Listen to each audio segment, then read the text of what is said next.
उत्तर प्रदेश ने जो गन्ने का रेट बढ़ाया है, हमेशा हमारा कंपटीशन हरियाणा से रहता था।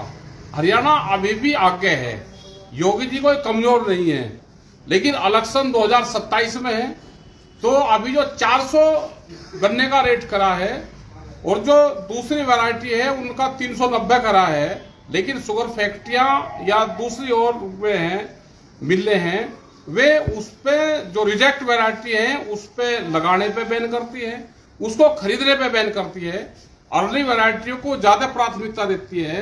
तो हमारा सरकार से ये है, योगी जी से भी ये है कि 400 पार की घोषणा बहुत बार हुई है, तो ये भी थोड़ा सा खिसकाव लग जाता तो 400 पार हो जाता, योगी जी का भी धन्यवाद पूरा दे देते।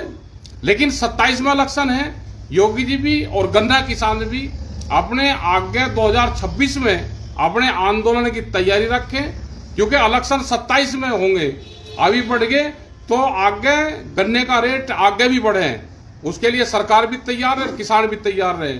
ये भी थोड़ा गन्ने का रेट कम है, जिस हिसाब से महंगाई बढ़ रही है, खाद बढ़ रहा है, बिजली बढ़ रही है, तो उस हिसाब से कम है।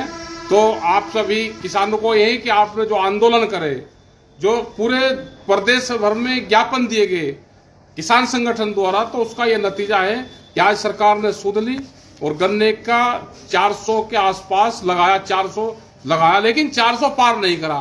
तो देश के प्रधानमंत्री भी कहते हैं सिट 400 से पार चाहिए, गन्ने का रेट 400 चाहिए, तो ये कैसे हो जाएगा?